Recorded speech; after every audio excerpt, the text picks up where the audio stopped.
கர்த்தருக்குள் பிரியமானவர்களே, இந்த நாளில் உங்களை சந்திப்பதில் மிகுந்த மகிழ்ச்சி அடைகிறேன்.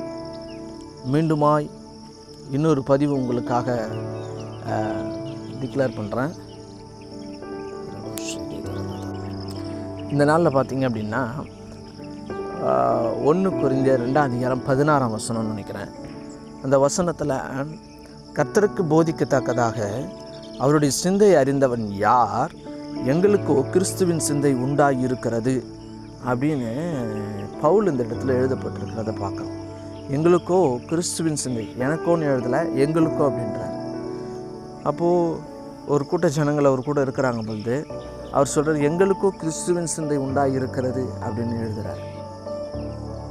இந்த வார்த்தையை சொல்கிறாருன்னா எந்த அளவுக்கு அவருக்கு மன தைரியம் இருந்திருக்கு பாருங்கள், எந்த அளவுக்கு தைரியமாக இந்த வார்த்தையை பேசியிருக்கிறார். ஏன்னா கர்த்தருக்கு போதிக்கத்தக்கதாக அவருடைய சிந்தை அறிந்தவன் யார் அப்படின்னு சிந்தையோடும் இந்த வசனத்தோட ஒரு பகுதி கர்த்தருடைய சிந்தை அறிஞ்சவன் யாருப்பா, அவருக்கு போதிக்கத்தக்கதாக அவருடைய சிந்தை அறிஞ்சிட்டோமா அப்படின்னா இல்லை அப்படின்னு சொல்லுவோம்.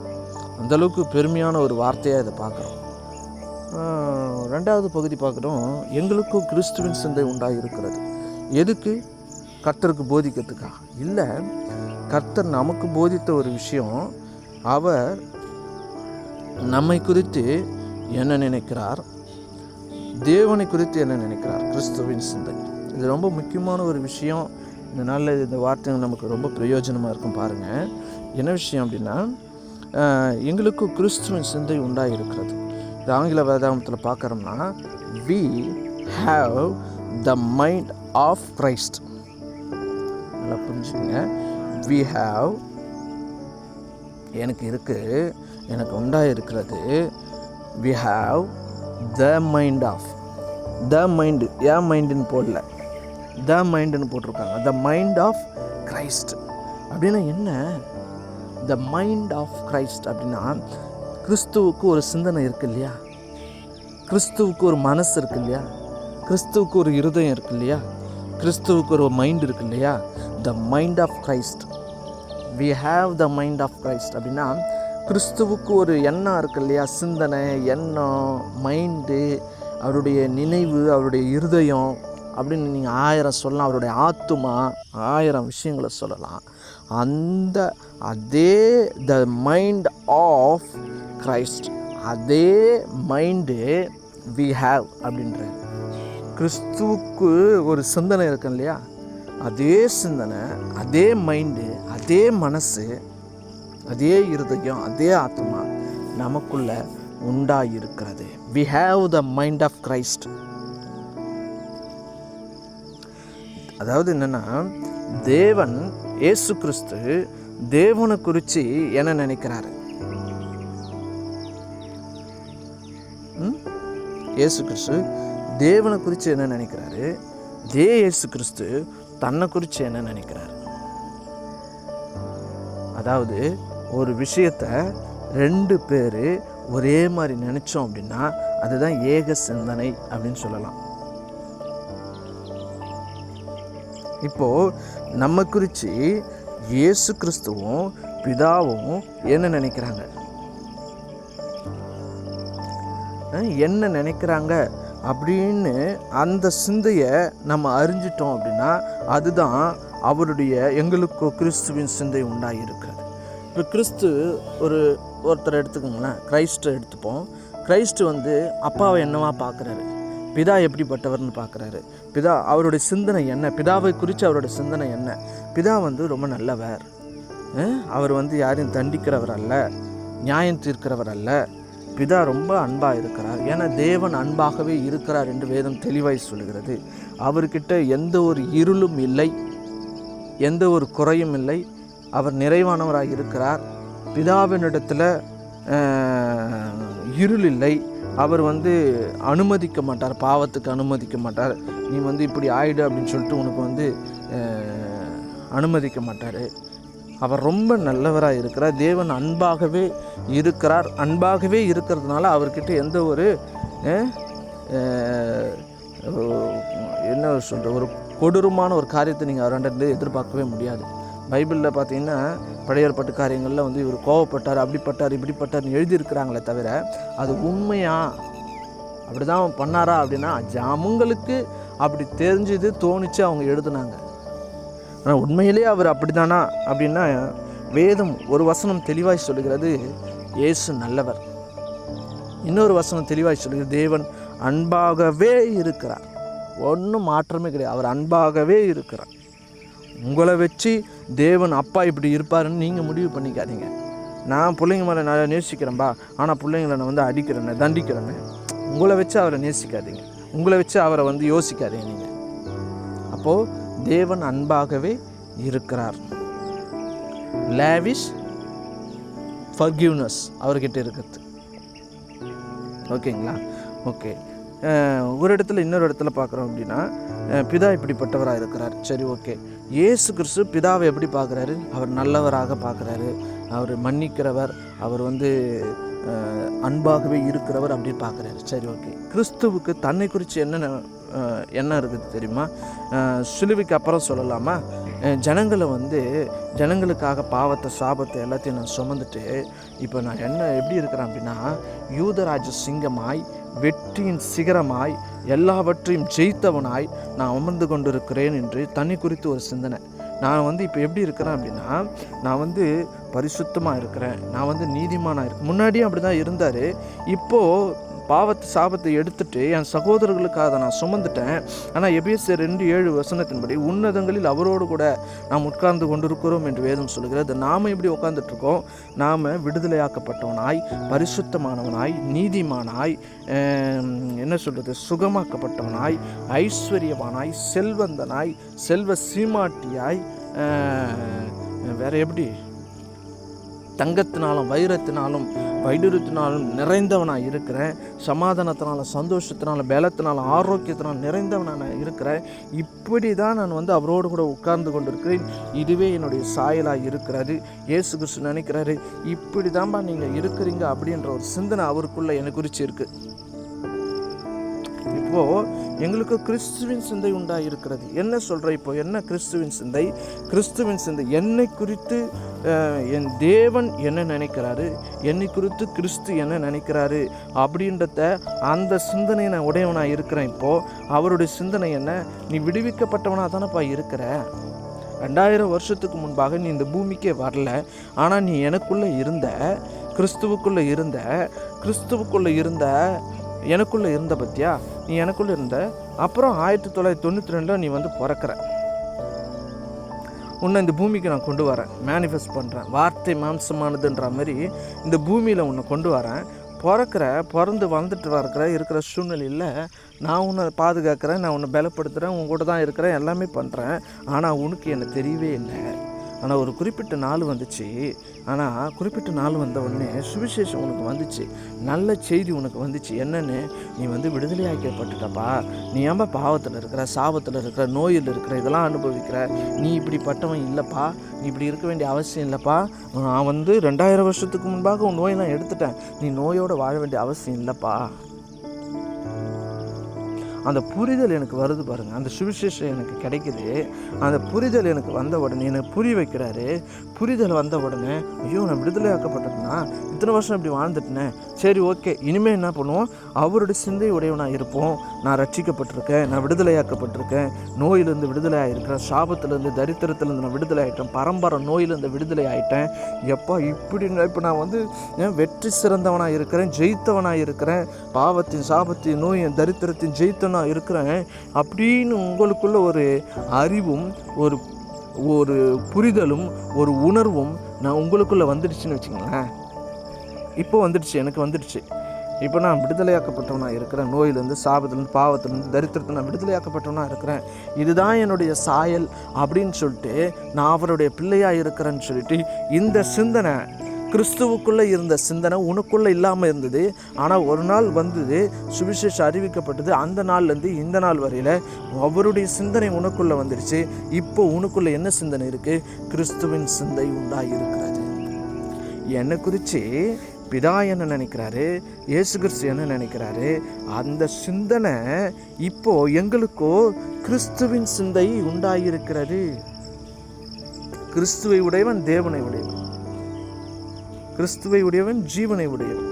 அப்போது தேவனுடைய சிந்தனையும் இயேசு கிறிஸ்துவனுடைய சிந்தனையும் என்ன, நீங்களும் நானும் விடுதலையாக்கப்பட்டுட்டோம், நாம் ரட்சிக்கப்பட்டிருக்கிறோம், ரட்சிக்கப்பட்டிருக்கான், விடுதலையாக்கப்பட்டிருக்கான், பாவத்திலிருந்து சாபத்திலிருந்து நோயிலிருந்து தரித்திலிருந்து விடுதலையாக்கப்பட்டிருக்கிறான். அப்போது அவனுடைய சாயல் என்ன, அவன் நம்மை போலவே இருக்கிறான். we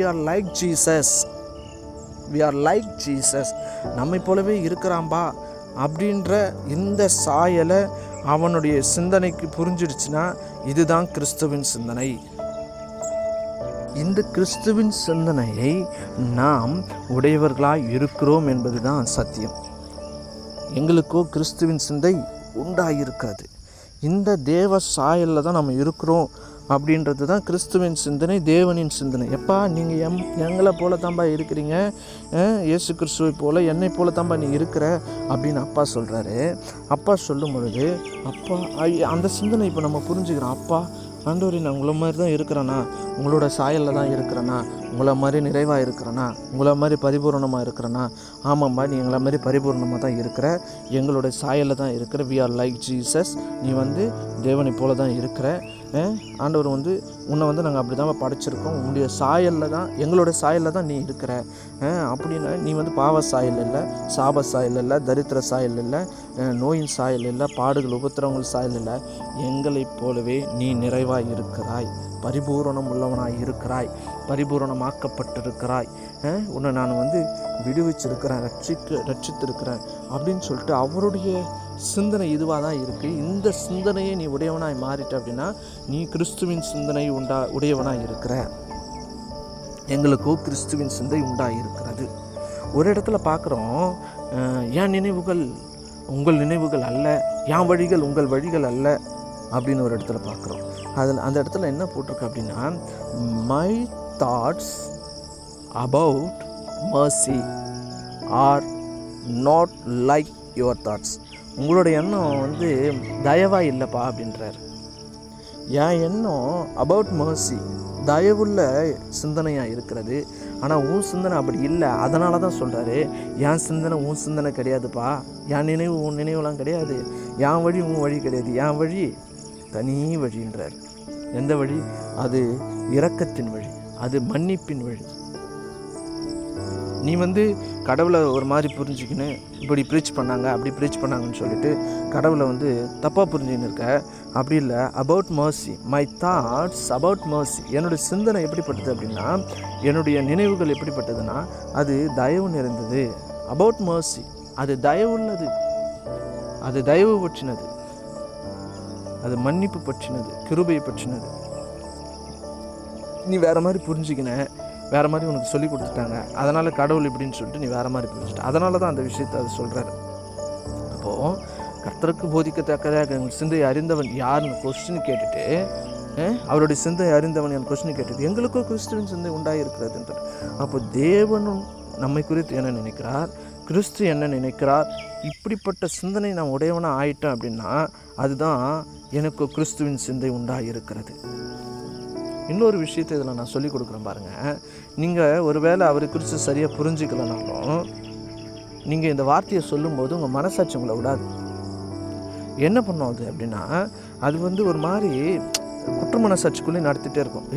உனக்கு கிறிஸ்துவின் சிந்தை வந்துடுச்சா, அவனுக்கு நீ சொல்லுங்களேன், எனக்கு கிறிஸ்துவின் சிந்தை உண்டாயிருக்கிறதுன்னு சொல்லுங்களேன். அவன் விடவே மாட்டான்.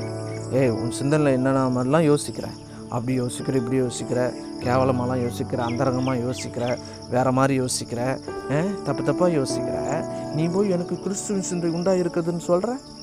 அப்படி உன் மனசாட்சி ஒன்று குற்றம் படுத்தும்னா அப்போது எத்தனை வாட்டி குற்றப்படுத்துதோ அத்தனை வாட்டி நீங்கள் சொல்லுங்கள், எனக்கோ கிறிஸ்துவின் சிந்தை உண்டாயிருக்கிறது.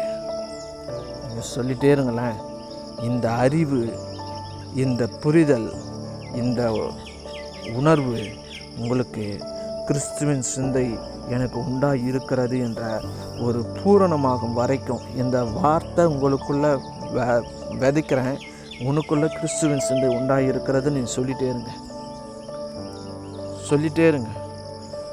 அதையே நினச்சிட்ருக்குங்க, அதையே பேசிகிட்ருங்க. அந்த வார்த்தை உங்கள் இருதயத்துக்குள்ளே நான் விதைக்கிறேன், உங்கள் நிலம் நல்ல நிலமாக இருக்கிறது. நீங்கள் நினைக்கிறீங்க முள் இருக்குது, கல் இருக்குது, இல்லைங்க, நல்ல நிலங்க. அதனால தான் இத்தனை நாள் எதெல்லாம் ப்ரீச் பண்ணி எப்படிலாம் ப்ரீச் பண்ணாங்களோ அது எல்லாம் வளர்ந்து நின்று இன்றைக்கி கடவுள்கிட்ட போகிறதுக்கு ஒரு மனசாட்சி தடுக்குது. அப்படின்னா, ஐயோ நான் இதை பண்ணிட்டேன், அவர்கிட்ட போக முடியாது, என்னால் இதை பண்ணிட்டுனா போக முடியாது அப்படின்னு ஆண்டவர் சொல்கிறாரு. கையை விரித்து அகலை விரித்து வாப்பா என்கிட்ட அப்படின்னு கூப்பிட்றாரு. நம்ம என்ன சொல்கிறோம்? ஆண்டவரே நான் இதை பண்ணிட்டேன், உனக்கு யாரா சொன்னது இதெல்லாம், வாடா என்கிட்ட அப்படின்றார். நீதிமான் 7 தரம் விழுந்தாலும் எழுந்திருப்பான். இதெல்லாம் பாவம் பண்ணுங்க, தப்பு பண்ணுங்கன்றதுக்கு என்கரேஜ்மெண்ட்டுக்காக பேசலை. ஒருவேளை நீ தவறி விழுந்தாலும் நீ தூரம் போயிடக்கூடாதுன்றதுக்காக பேசுகிறோம். நீயா நினச்சி போயிடாத. கடவுள் வந்து உங்ககிட்ட சொன்னாரா? உங்களுக்கு பாஸ்டர்ஸ் அப்படி சொல்லி கொடுத்தாங்க. கடவுள் வந்து டேரெக்டாக வந்து உங்ககிட்ட சொன்னாரா? அது எப்படிங்க அவர் வருவார்? பாஸ்டர்ஸ் மூலிமா தான் சொல்லுவார். அதாங்க சொல்கிறேன், பாஸ்டர்ஸோட நினைவுகள் அவங்க வந்து ப்ரீச் பண்ணது வேறு மாதிரி இருக்கலாம் இல்லையா? இந்த உலகத்தில் அநேக கள்ளத்தீர்க்கதரிசிகள் இருக்கிறாங்க பாருங்கள். என்ன நீங்கள் இத்தனை வருஷமாக சர்ச்சுக்கு போய் நீங்களாகவே அவர்கிட்ட போய் நிற்க முடியாது அப்படின்ற ஒரு சூழ்நிலை உங்களுக்கு வருதுன்னா, அப்போ இத்தனை வருஷமாக அப்பாவை குறித்து என்ன புரிஞ்சுக்கினீங்க? என்ன கற்றுக் கொடுத்தாங்க உங்களுக்கு? அதுக்கு தான் சொல்லுவேன், உங்களுடைய செவிகள் சரியாய் அப்பாவை போதிக்கிற இடத்துல உங்கள் செவிகள் திறந்திருக்கட்டும். அவர்கிட்ட போய் ஹெல்ப் கேளுங்க. அப்பா, சரியாக எனக்கு உங்கள்கிட்ட நடத்துகிற ஒரு உபதேசம், ஒரு டீச்சிங் எங்களுக்கு வேணும். அந்த மாதிரி இடத்துல எங்களை நடத்துங்கன்னு சொல்லுங்கள். ஆவியானவர் உங்களை நடத்துவார், லீட் பண்ணுவார், சரியான இடத்துக்கு உங்களை கொண்டு போவார். உங்களுடைய வாழ்க்கையில் நீங்கள் எத்தனையோ தரம் தவறி விழறங்க. ஞானஸ்தானம் எத்தனை பேர் ஒன்றுமே செய்யலைங்க, இது வெளியே நான் சரியாக பர்ஃபெக்டாக இருக்கிறேன்னு எத்தனை பேர் சொல்ல முடியும்? என் சிந்தனைகளில் கூட நான் ஒரு மாதிரி கூட நினச்சது இல்லைங்கன்னு சொல்லிங்களா? அப்படிப்பட்ட ஜாம்பவான்கள் இருக்கிறீங்க, பாக்கியம் பெற்றவர்கள் இருக்கிறீங்கன்னா உங்கள் காலை நான் தொட்டு வணங்குறேன். ஏதோ ஒரு விஷயத்தில், ஏதோ ஒரு நினைவுகளில், செயல்களில் நம்ம என்ன பண்ணுறோம்? அநேக நேரங்களில் தவறும் பொழுது மறுபடியும் தேவனோடு எளிமையாக நம்மால் சேர்ந்து கொள்ள முடிகிறது என்றால் அதுதான் உங்களுடைய சரியான ஆவிக்குரிய தகப்பனுடைய போதனையாக இருக்கும். எப்பொழுதும், எந்த நேரத்திலும், எந்த சூழ்நிலையிலும் தேவனை அண்டிக் கொள்ளுகிற, தேவனை கிட்ட சேருகிற ஒரு சரியான உபதேசம் நமக்கு முக்கியமாக இருக்கிறது. ஓகே, இந்த நாளில் பார்த்திங்க அப்படின்னா, எங்களுக்கு கிறிஸ்துவின் சிந்தை உண்டாயிருக்கிறது அப்படின்ற அந்த வார்த்தையை நீங்கள் எத்தனை முறை சொல்லணும் அப்படின்னா, ஒவ்வொரு வாட்டியும் சொல்ல வேண்டிய ஒரு விஷயம் அது. இதை சொல்லும் பொழுது ஒருவேளை உங்கள் மனசில், உங்கள் மனசாட்சி என்ன பண்ணலாம் அப்படின்னா, 10 வாட்டி வந்து சொல்லலாம். ஐயோ இது மாதிரி இருக்குது, எப்படி இதை நான் சொல்கிறது, என்னோடய சிந்தனை சரியில்லையே, அது இல்லையே, இது 10 வாட்டி, எத்தனை வாட்டி உங்களுக்கு அது அப்ஜெக்ஷன் பண்ணதோ அத்தனை வாட்டியும் நீங்கள் திருப்பி சொல்லுங்கள், எனக்கு கிறிஸ்துவின் சிந்தை உண்டாயிருக்கிறது. உங்களுக்கு ஒரு பலவீனம் இருக்கும், அந்த பலவீனம் ஒரு வேளை உங்களை கஷ்டப்படுத்திகிட்ருக்கோம். நீங்கள் சொல்லுங்கள், நான் சுகமாக்கப்பட்டு இருக்கிறேன். மெடிசன் எடுக்கணும்னா எடுத்துக்கினே இருங்க, ஒன்றும் பிரச்சனை இல்லை. ஆனால் சொல்லுங்கள், நான் சுகமாக்கப்பட்டு இருக்கிறேன், நான் என்னுடைய சாயல் இது அல்ல. அந்த குதிச்சு எழும்புங்க, இது உங்களுடைய சாயல் அல்ல. நீங்கள் ஆரோக்கியமாக இந்த பூமியில் வாழ வேண்டும், அதுதான் தேவனுடைய சாயல். அவருடைய சாயலில் நம்ம மாற்றப்பட்டு இருக்கிறோம். இதுதான் தேவனுடைய சிந்தனை. பாருங்கள், கிறிஸ்துவின் சிந்தனை பாருங்கள். எங்களுக்கு கிறிஸ்துவின் சிந்தை உண்டாயிருக்கிறது. அவர் நம்ம குறித்து என்ன நினைக்கிறாரு, என்ன பண்ணி வச்சிருக்கிறாரு, சிலுவை எதுக்காக சுமந்தாரு, இதை குறித்து தானே ஒரு புரிதல் உங்களுக்குள்ள வந்துடும்னா, இதுதாங்க கிறிஸ்துவின் சிந்தனை. இந்த கிறிஸ்துவின் சிந்தனை வச்சு தான் சொல்கிற பவுல், எங்களுக்கு கிறிஸ்துவின் சிந்தனை உண்டாயிருக்கிறது. We have the mind of Christ. இந்த பேஷன் டிரான்ஸ்லேஷனில் போட்டிருக்கு, we Christ has and we possess Christ perception. அவருடைய சிந்தனையினால நாம் ஆட்கொள்ளப்படுகிறோம். அவருடைய சிந்தனையினால நாம் என்ன பண்ணோம்? ஆட்கொள்ளப்படுகிறோம். எப்படி கிறிஸ்து சிந்திக்கிறாரோ அப்படியே ஒரு விஷயத்தை நல்லா புரிஞ்சுங்க. அவர் எப்படி சிந்திக்கிறாரோ அப்படியே ஒரு விஷயத்தை நீங்களும் நானும் சிந்திக்கிறோம் அப்படின்னா அதுதான் ஏக சிந்தனை. கிறிஸ்துவை போல சிந்திக்கிறதுனா அவர் என்ன நினைக்கிறார் ஒரு விஷயத்தை, அதே விஷயத்தை நீங்கள் என்ன நினைக்கிறீங்க? ஒரு பிள்ளையை குறித்து அப்பா என்ன நினைக்கிறீங்க, அம்மா என்ன நினைக்கிறீங்க? 2 பேருமே ஒரே ஒரு விஷயத்தை குறித்து 2 பேருமே ஹஸ்பண்ட் அண்ட் ஒய்ஃப் 2 பேருமே ஒரே மாதிரி நினச்சிட்டோம் அப்படின்னா அதுவும் ஏக சிந்தனை. இது குறித்து நானும் இதாங்க நினச்சேன், நானும் இதான் சொல்ல நினச்சேங்க அப்படின்வாங்க. அதுதான் ஏக சிந்தனை. ஒருவரோடு ஒருவர் ஏக சிந்தை உள்ளவர்களாக இருங்கள். இப்போது என் பாவம் மன்னிக்கப்பட்டுச்சா இல்லையா நிறைய பேருக்கு தெரியல. ஒரு சிலர் மன்னிக்கப்பட்டுச்சுன்றாங்க, ஒரு சிலர் மன்னிக்கப்படலைன்றாங்க. அப்போ இது ஏக சிந்தனை இல்லை. சிலுவையில் அவர் என்ன செஞ்சு முடிச்சிருக்கிறாரு? அவர் என் பாவத்தை, சாபத்தை, நோயை, தரித்திரத்தை எல்லாத்தையும் சிலுவையில் சுமந்து தீர்த்து விட்டார். நான் விடுதலை ஆக்கப்பட்டிருக்கிறேன், நான் ரட்சிக்கப்பட்டிருக்கிறேன், நான் சுகமாக்கப்பட்டிருக்கிறேன், நான் ஐஸ்வர்யவனாக்கப்பட்டிருக்கிறேன், நான் பரிசுத்தவனாக இருக்கிறேன், நான் நீதிமானாக இருக்கிறேன். இப்படிப்பட்டதான சிந்தனை உங்களுக்குள் வரும் என்றால் இதுவே கிறிஸ்துவின் சிந்தனையாக இருக்கிறது. இந்த சிந்தனை எனக்கு உண்டாயிருக்கிறது, இது உங்களுக்கும் உண்டாக வேண்டும் என்றால் இந்த சிந்தனையை நீங்கள் தரித்து கொள்ளுங்கள். நீங்கள் சொல்லுங்கள், எங்களுக்கோ கிறிஸ்துவின் சிந்தை உண்டாகியிருக்கிறது.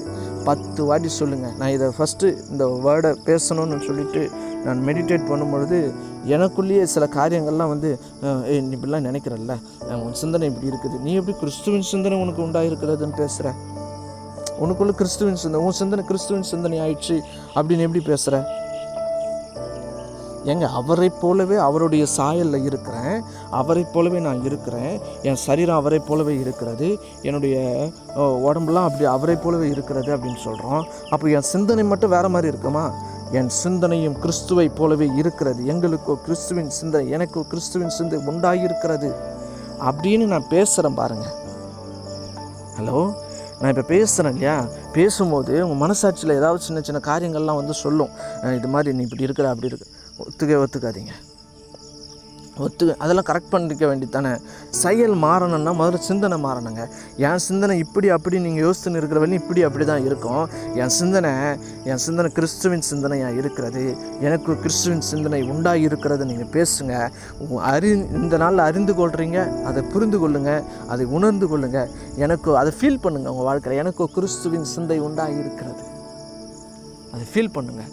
இந்த வார்த்தை உங்களுக்குள்ள வேர்விடும், துளிர் வரும், பூ பூக்கும், காய் காய்க்கும், பழத்தை பறித்து சாப்பிடுங்க, பலனை அனுபவிப்பீர்கள். எனக்கோ கிறிஸ்துவின் சிந்தனை உண்டாகியிருக்கிறது. ஓகே, இந்த நாளில் இந்த வார்த்தை உங்களுக்கு ரொம்ப பிரயோஜனமாக இருந்திருக்கும் நான் பிலீவ் பண்ணுறேன். எனக்கோ கிறிஸ்துவின் சிந்தை உண்டாகியிருக்கிறது. பவுல் எந்த சுச்சுவேஷனில் சொன்னார்னு எனக்கு தெரியல, ஆனால் இன்றைக்கி தைரியமாக என்னால் சொல்ல முடியுது, எனக்கோ கிறிஸ்துவின் சிந்தை உண்டாகியிருக்கிறது. நீங்களும் சொல்லுங்கள், அது மேனிஃபெஸ்ட் ஆகிடும் உங்கள் வாழ்க்கையில். உங்களோட சிந்தனை சரியில்லைன்னு நீங்கள் நினைக்கிறீங்க. நான் இன்னொரு ரகசியத்தை சொல்கிறேன், ஒவ்வொரு நாளும் இந்த ரகசியத்தை சொல்கிறேன் உங்களுக்கு. உங்கள் வாழ்க்கையில் இது மேனிஃபெஸ்ட் ஆகணும்னா, வெளிப்படணும்னா, உங்கள் சிந்தனை கிறிஸ்துவின் சிந்தனையாகவே முழுசாக மாறணும்னா இது மாதிரி நீங்கள் சொல்லுங்கன்னு நான் சொல்கிறது எதுக்குன்னா, இந்த வார்த்தை உங்கள் இருதயத்துக்குள்ளே அப்பா எனக்கும் கிறிஸ்துவின் சிந்தனை தான்ப்பா இருக்குது அப்படின்ற ஒரு செடி உங்களுக்குள்ளே முளைச்சிடும்.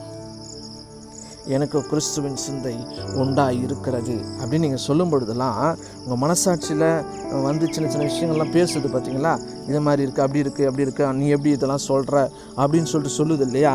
அந்த குற்ற மனசாட்சி உங்களுக்குள்ளே சாகணும், செத்து போகணும், சுயம் சாகணும். அந்த இடத்துல குற்ற மனசாட்சி சாகணும் அப்படின்னா, நீங்கள் தெளிக்கப்பட்ட இருதயம் உள்ளவர்களாக இருக்கணும் அப்படின்னா, மேனிஃபெஸ்ட் ஆகணும்னா இந்த சிந்தனையை உங்களுக்குள்ளே உட்செலுத்துங்க. இன்டென்சிவாக இந்த காரியத்தை பேசுங்க. என்ன பேச போகிறீங்க அப்படின்னா, என்ன சொல்ல போகிறோம் அப்படின்னா, எனக்கு கிறிஸ்துவின் சிந்தை உண்டாக இருக்கிறது அப்படின்னு நீங்கள் பேசுங்க. நிச்சயமாக அது உங்கள் வாழ்க்கையில் மேனிஃபெஸ்ட் ஆகிடும். இன்னும் கொஞ்ச நாள் திரும்பி பார்ப்பீங்க, என்னடா நான் அப்படிலாம் சிந்திச்சிருந்தேன், இப்போ என்னால் சிந்திக்கவும் முடியலையே. ஏன்னா உங்களுக்குள்ளே நீங்கள் என்ன அறிக்கை பண்ணினீங்க, எனக்குள்ளே கிறிஸ்துவின் சிந்தை உண்டாக இருக்கிறது நீங்கள் அறிக்கை பண்ணிங்க பார்த்தீங்களா, அந்த வேர்டு மேனிஃபெஸ்ட் ஆகிருக்கும். உங்களுக்குள்ளே உண்மையாகவே நீங்கள் கிறிஸ்துவின் சிந்தனை போல் சிந்திக்க ஆரம்பிச்சிருப்பீங்க. நிறைய பேர் பாவத்தை விடுறதுக்கு இதை விடணும், அதை விடணும், இதை விடுறதுக்கு என்ன பண்ணிகிட்ருக்காங்க அப்படின்னா முயற்சி பண்ணுறாங்க. ஆனால் நிறைய பேரால் முடியல பாருங்கள். அந்தரங்கமான காரியங்கள் இருக்குது, அந்தரங்கமான சில சேட்டைகள்லாம் இருக்குது. அப்போ இதெல்லாம் வந்து விடணும்னு நினச்சா விட முடியல.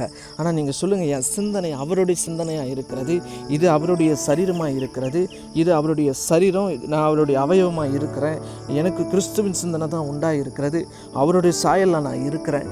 இப்படிப்பட்டதான ஒரு வார்த்தைகளை நீங்கள் பேசும்பொழுது, அறிக்கை செய்யும் பொழுது, நிறைய பேருக்கு பாவ அறிக்கை பண்ணிய டைம் போயிடுச்சு. இந்த மாதிரி அறிக்கை பண்ணுங்க. உங்கள் நம்பிக்கையை அறிக்கையிடுகிறது உறுதியாக இருக்கணும். உறுதியாக அறிக்கை பண்ணிகிட்டே இருங்க. இந்த வார்த்தை உங்கள் வாழ்க்கையில் மேனிஃபெஸ்ட் ஆகும். உங்கள் கப்பலை சரியான கிறிஸ்துவின் சிந்தையை நோக்கி, கிறிஸ்துவின் மைண்டை நோக்கி, அந்த சிந்தனை கிறிஸ்துவின் சிந்தனை என்னவோ அதை நோக்கி உங்கள் கப்பல் திரும்ப ஆரம்பிச்சிடும். அப்படி உங்கள் லைஃப் மூவ் ஆக ஆரம்பிச்சிடும். இந்த நாளில் இந்த காரியத்தை உங்களோட கூட ஷேர் பண்ணியிருக்கிறேன். இது உங்களுக்கு ரொம்ப பிரயோஜனமாக இருந்திருக்கு நான் பிலீவ் பண்ணுறேன். அது மட்டும் இல்லாமல் என்னோடய YouTube page Durairaj Surya official அப்படின்ற பேஜை சப்ஸ்கிரைப் பண்ணுங்கள், லைக் பண்ணுங்கள் வீடியோஸை. அது மட்டும் இன்னும் நிறைய வீடியோஸ் போட்டிருக்கேன், போய் கேளுங்க. சில வீடியோஸ்லாம் வந்து இனிஷியலாக நான் போட்டிருக்கேன், சில விஷயங்களை போட்டிருக்கேன். அதையும் கொஞ்சம் போய் பாருங்கள். உங்களுக்கு தேவையான டாபிக்ஸை அதில் வந்து சர்ச் பண்ணி அதை நீங்கள் பாருங்கள்.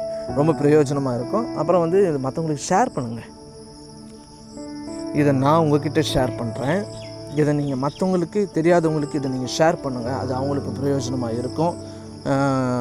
லைக் பண்ணுங்கள், சப்ஸ்கிரைப் பண்ணுங்கள், ஷேர் பண்ணுங்கள். நிறைய பேர் பார்த்திங்கன்னா சப்ஸ்கிரைப் பண்ணாமல் பார்த்துட்ருக்கீங்க. அது தயவு செஞ்சு கொஞ்சம் சப்ஸ்கிரைப் பண்ணிவிட்டு பாருங்கள். அப்போ தான் நான் போடுற வீடியோஸ் வந்து நோட்டிஃபிகேஷனில் உங்களுக்கு உடனே வரும். நீங்கள் அது உடனே பார்த்து அதனுடைய பலனை புசிக்கலாம். அந்த மெசேஜை வந்து நீங்கள் வந்து ரிசீவ் பண்ணிக்கலாம், ரெவலேஷனை ரிசீவ் பண்ணிக்கலாம், சீக்ரெட்ஸை தெரிஞ்சுக்கலாம். இந்த நிறைய பேர் இதெல்லாம் சொல்லிக் கொடுக்க மாட்டாங்க பாருங்கள். இதுதான் சீக்ரெட்டுன்னு நமக்கு சொல்லிக் கொடுக்க மாட்டாங்க பாருங்கள். ஏன்னா பாவம் அவங்களுக்கு தெரியல போலுது. ஒருவேளை நமக்கு இன்றைக்கி தெரிஞ்சிருக்கிற ஒரு விஷயம் கர்த்தர் கொடுத்துருக்கிறார், நான் பிலீவ் பண்ணுறேன். இதை வந்து உங்களுக்கு நான் ஷேர் பண்ணியிருக்கிறேன். இது உங்களுக்கும் பிரயோஜனமாக இருக்கும். ஏன்னா இது நான் ரொம்ப நாளாக பல வருஷமாக வந்து என்னடா இது வந்து மேனிஃபெஸ்டே ஆகலை, என்னடா இது வந்து இதுவே ஆகலை, எப்படா மேனிஃபெஸ்ட் ஆகும், நானும் நினச்சினே இருக்கிறேன். நோயிலேருந்து வரணும், பாவத்துலேருந்து வரணும், சாபத்துலேருந்து வரணும், நோயிலேருந்து தரித்திரத்துலேருந்து வரணும், வந்து மேனிஃபெஸ்டே ஆகலை. ஏதோ ஒரு குறிப்பிட்ட ஒரு ஸ்டேஜுக்கு போய் நின்றுட்டு பாருங்கள். அதுக்கு மேலே மூவ் ஆக மாட்டேங்குது. இது எப்படிடா மூவ் ஆகும் அப்படின்னா, நல்ல நிலத்தில் நம்ம விதையை விதைக்காமல் அது வந்து எப்படி வந்து வளர்ந்து பலன் கொடுக்கும் பாருங்கள். அப்போது சரியான சிந்தனைகளை நமக்குள்ளே தான் எல்லாமே க்ரியேட் ஆகுது. அவரை போலவே நாம் இருக்கிறோம். அவரை போலவே க்ரியேட்டிங் பவர் நமக்கு இருக்குது. நாம் என்ன பண்ணிட்டுருக்கோம், விட்டுடுறோம் அப்படின்னா இதை வந்து மிஸ் பண்ணிடுறோம் பாருங்கள். நமக்குள்ளே என்ன விதைக்கிறன்றது ரொம்ப முக்கியம். சரி, இதுக்கு முன்னாடி வெளியும் தேவையில்லாதெல்லாம் விதைச்சிட்டோம். அவர் சொன்னார்னு விதைச்சிட்டோம், இவர் சொன்னார்னு விதைச்சிட்டோம். பார்த்தா அதுதான் விளைஞ்சு நிற்குது.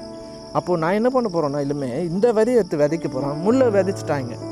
இப்போ நான் நல்ல விதைகள்லாம் எடுத்து விதைக்கிறேன் பாருங்கள். உங்களுக்குள்ளே எனக்குள்ளே நான் விதைச்சிக்கிறேன் ஃபஸ்ட்டு. அதுக்கப்புறம் உங்களுக்குள்ளே நான் விதைக்கிறேன்.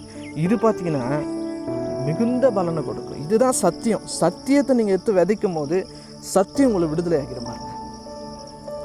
நான் சத்தியத்தை எடுத்து விதைக்கிறேன். உங்கள் சாயல் இதுவாக தான் இருக்கிறது, இதான் ரியாலிட்டி, நீங்கள் இப்படி தான் இருக்கிறீங்க, இதெல்லாம் மாயை அப்படின்னு சொல்லிட்டு நான் வந்து விதைக்கிறேன் பாருங்கள். இது உங்கள் வாழ்க்கையில் மிகுந்த பலனை உண்டு பண்ணும். சத்தியம் என்கிற ஒரு விதையை விதைக்கிறேன். அது உங்களை எல்லாவற்றிலிருந்து ஃப்ரீ பண்ணி உங்களை வேறு லெவலில் டிரான்ஸ்ஃபார்மேஷன் பண்ணாமல் விடவே விடாது. சத்தியம் பிடிச்சிச்சுன்னா உங்களை விடாது. அதனால தான் இந்த மாதிரியான பிரசங்கங்களை உங்களுக்கு வந்து போட்டுட்ருக்கேன். மெசேஜஸ் வந்து உங்களுக்கு கூட ஷேர் பண்ணிகிட்ருக்கேன். உங்களுக்கு ரொம்ப பிரயோஜனமாக இருக்குன்னு பிலீவ் பண்ணுறேன். Okay, thank you, bye bye. Like பண்ணுங்கள், ஷேர் பண்ணுங்கள், முக்கியமாக சப்ஸ்கிரைப் பண்ணிவிட்டு பாருங்கள். நிறைய பேர் ஒரு 98% பார்த்திங்கன்னா சப்ஸ்கிரைப் பண்ணாமல் தான் பார்த்துட்ருக்கீங்க. அவுட் சைடர் தான் பார்க்குறாங்க, சப்ஸ்கிரைப் பண்ணாதவங்க தான் பார்த்துட்ருக்காங்க. தயவுசெய்து அவங்களாம் சப்ஸ்கிரைப் பண்ணுங்கள். சப்ஸ்கிரைப் பண்ணிவிட்டு பாருங்கள். நான் போடுற வீடியோஸ் சீக்ரெட்ஸ் எல்லாம் உங்களுக்கு வந்து உடனுக்குடன் உங்களுக்கு கிடைக்கும். உடனுக்குடன் தெரிந்து கொள்ள சப்ஸ்கிரைப் பண்ணுங்கள். ஓகே, தேங்க்யூ, பாய் பாய் பாய்.